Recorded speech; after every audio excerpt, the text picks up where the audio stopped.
Maayong adlaw kanyang tanan nga nagpaminaw tulumanon, ini ang akong suliran. Ilabi na niyo Dr. ni Obra o Attorney Elaine Bathan. Ingon man sa mga artista nga maghatag o kinabuhin ng akong suwat suliran. Taguan ko niyo sa pangan nga Laura, 24 anyos, single, o niya karon magpuyo sa Bohol. Punto legal kining akong suliran. Tabahin kini sa among yuta sa Negros, kay taga Negros man ang akong papa. Aron yung sabtan, ingon ini ang mga panghitabo.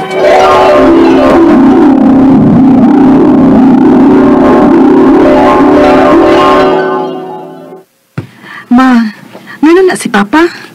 Magulaan lagi na siya. Unsa may problema ninyo? Nag-away mo ni Papa, Ma? Ay, naglibog ko sa unsas pag-am-am. Kay may nanawag mang goods ni Negros gikan. Namatay ang iigsuon nga si Brandy. Ha? Si Uncle Brandy? Halangan naman, Ma. Unsa may hinungdan siyang kamatayon?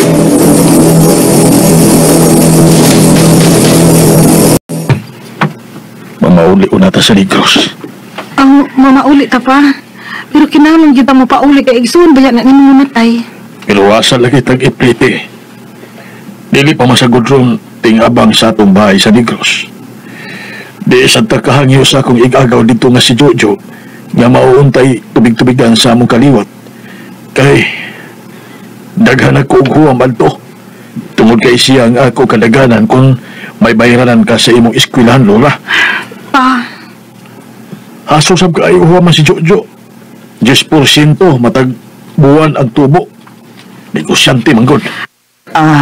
Paabot lang ta sa reply sa kong igsuon ha. Nang huwam man ko, base na lang makahuwam ta adto nga way tubo ba. Di man gito makabalibad na akong igsuon na. Ay mauna ni ay si Marilyn na ni. Hello day Marilyn.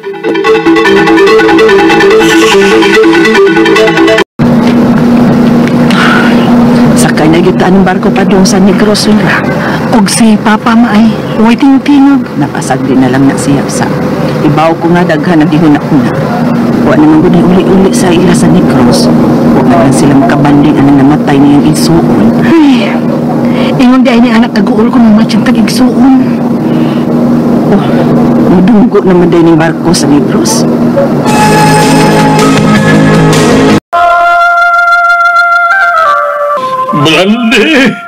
Blandi daw.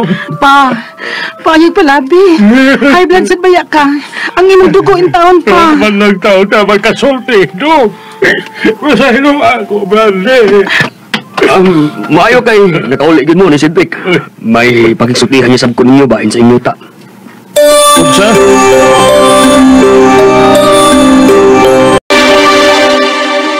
Unsa? Naprinda rin mo ng yuta kang Uncle Jojo pa? Ay, ato nang nagkinahanglan ka og para bayad sa tuition nimo, Lola. Pero man sa nang mong pagkaprinda pa? 40,000 ang pagpinda sa mga amahan na diri nako na itong 2015 ba. Ado na ganimi kasabutan ana nga ug dili siya makabayad. Magpatubo ko og 10% matagbuan. Ha? Unya, pila naman na ron, Col? Nga 2019 naman karon. Kuan, 140,000 na. Ha?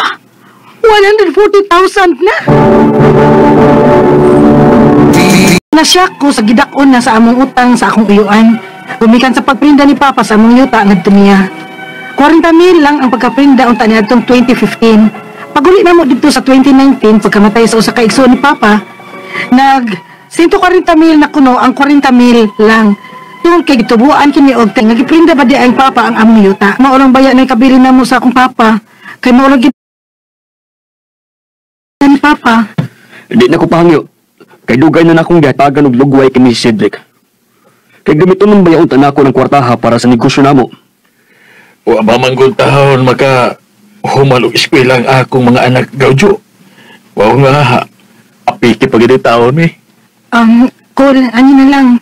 Namang gyud nag-abang anang among bahay sa among yuta, no? Kanang na imong idata-data ang abang anak angkol. Sa principal nga 40,000, ang 100,000 na tubo, mangita lang og paagi nga mabayran na namo og cash. Kung ayaw mo sa taon na rimatahaw nga among yuta, Col. Bueno, musugot ko ana.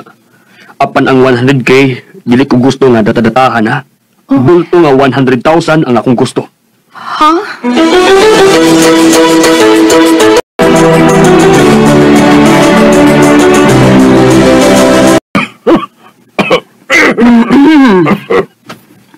Papasad, nasakit na sad ka, oh. Sige mo kag-inom, good. Masangin na inyong ako pag-inom. Oy! Ang saon na nato inir. Ngawa naman tayo binuwan nga madawat nga abang sa tumbay sa Negros, Cedric. Ang imong mga tambal taon. Ingala si Jojo. Nga, balik tang kita ang mukobra sa abang sa tumbay. Ala sa ako mga tambal.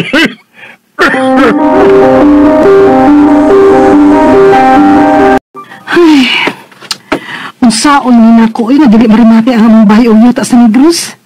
Nga naglubog naman taon na si Papa sa iyang sakit. Ay, si Uncle Jojo. Ay, hello, Col. Di ko man makontak si Papa ni mo, Nora. May gipamati man gud sa iyang lawas, Col. Nagisod si Papa karon, Col. O niya, pila naman ni katungin yung utang. Dako-dako na ba yan niya? Bilahon ko na yun ang iyong yuta, ani. Col, unya sa kunoy. Mangita lang lagi ko paagi. Col, sakit ang gud taon si Papa. Unya, naabtan pag yun ang pandemic. O niya, kung saan mo kung niyo magbayad, ani. Nadugay naman eh. 7 na katuig. Ug sa akong pinagpinta, di kapat ang manig 323,000. Ha? Nakuha na gud na, Col. Nora, tapos! Kaya bakit si Papa ni mo? Ha? Pa!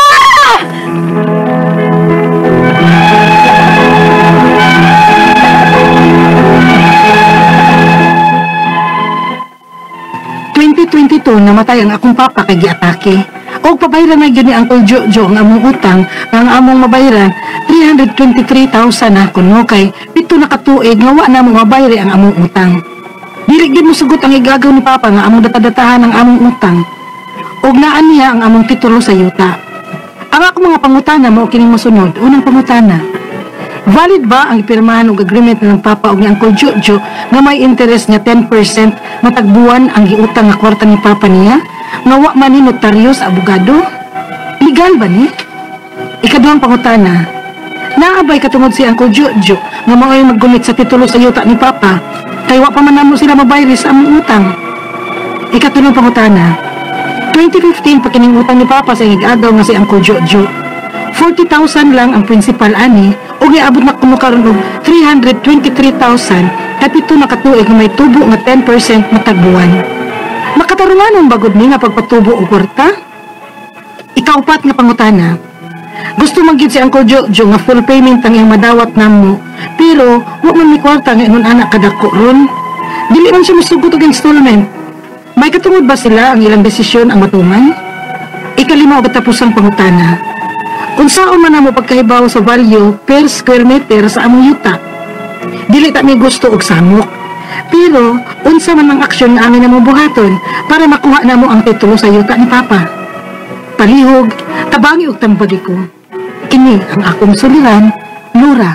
Maayong adlaw mga suking tigpaminaw, kini si Attorney Elaine Bathan og ako ang muhatag ninyo og tambag tubag solusyon kalinawad sa inyong mga pangutana, mga problemang may punto legal, personal, behavioral, emotional nga mga problema ipadana tanan inyong suwat sa suliran_612@yahoo.com. Naatay Facebook account nga kini ang akong suliran official writers page. Pwede sad atong ipadala sa 3rd floor Jose R. Martinez Building, Osmeña Boulevard, Cebu City. Standby mo mga sukintig paminaw. Taga Bohol. Iyang suwat kabahin sa ilahang yuta sa Negros. Kay taga Negros man ang iyahang papa. Nga, maglisod ba sila adto dito po kay mahal-mahal po ang plite, no? Nga, gigamit ang pagprinda sa gigamit ang ilang yuta kay giprinda sa ilahang uyuan. Kay naay dako kayong utang.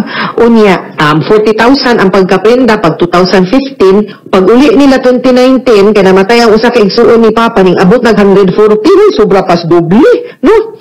Triple kapin kay naay 10% wow kadako sa tubo, no, sa interest sa ilahang yuta. 2020 namatay ang iyang papa kay giatake. Unya pabayro na gyud ni Uncle Jojo ang sa ilahang mga utang na abot og gabiha. Uy, 323,000 for 7 years. Kay wa gyud kuno na bayran paita. Ang una nilang pangutana, valid ba ang gipirmahang agreement nila ni Papa o ni Uncle Jojo na may interest na 10% matag buwan ang giutang nga kwarta ni Papa niya nga wa manila nanotaryuhan sa abogado? Legal ba ni? Legal in a sense nga silang duha nagkasabot gyud. No, sa una naatay gitawag na usury law na naay limit no ang pagpautang nato ug ang interest na ato ang ipatong na wa manggud to.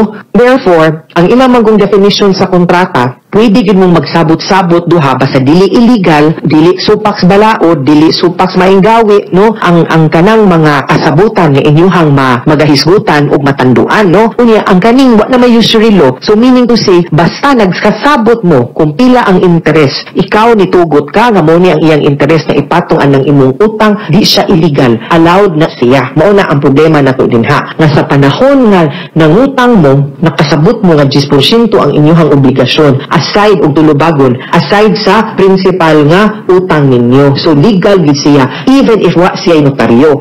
Mo valid ra man gud ng notaryo kung pananglitan na atay binding siya to the whole world. Pero as to ninyong duha, imuhang papa ug imong uncle, sila nga nagpinirmahay, pagkapirma ninyo, valid gid na siya nga kasabutan. Only lang na kung pananglitan na ay tao nga interesado or maapektado nga way labot sa mga ninglagda ug nipirma didto, dili siya maapektuhan kay wa man na notaryuhan. Pero ang katong kasulatan, binding nilang papa o ni tiyo mo, ha? Ikaduhang pangutanan, naabay katungod silang Uncle Jojo. Nga maoy, naggunit sa titulo sa yuta ni Papa. Kaya wala pa man may mabayri sa among yuta. Technically, ang yuta na pamansangan sa inyong Papa, kamugid ang naay katungod. Di pa na siya makaingon nga siya'y tag-iya, kay wa pa man po niya gibuhat ang angay buhaton para sa pagremate o pag-foreclose anang maong property. So nagpabilin mo nga tag-iya sa yuta na alam mo'y utang or tulubagon or bayranan niya. Ikatulong pangutana, 2015 pakining utang ni Papa sa iyang igagaw nga si Uncle Jojo. 40,000 ang principal, ning abot og 323,000. Kay pito ka tuig, unya 10%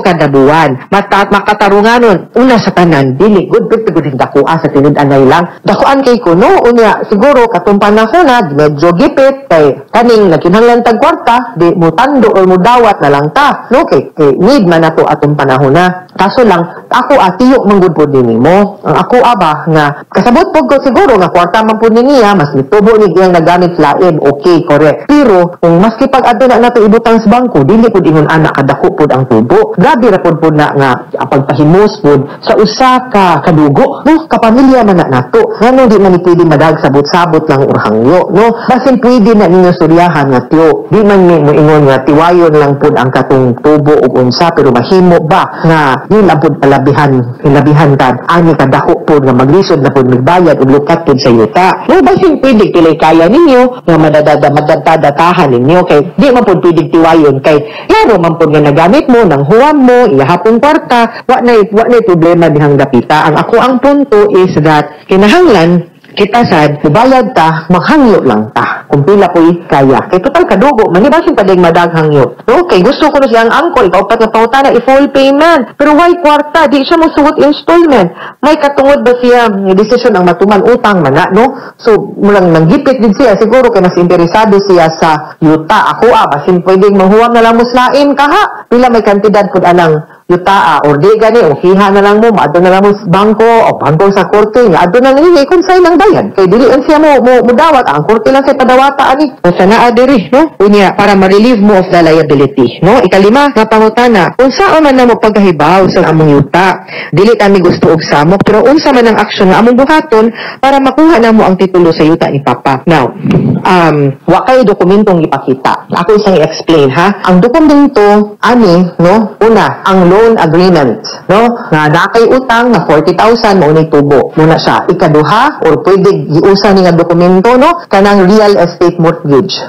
Meaning to say, ang kaning nakoy utang unya ni pirma ko nga ang garantiya ani in kaso di ko kabayad sa akong utang ang kaning maong yuta. Now, akong pangutana, naa ba kay sakto ba ang dokumento nga naa nimo or nagipirmahan sa imuhang papa, no?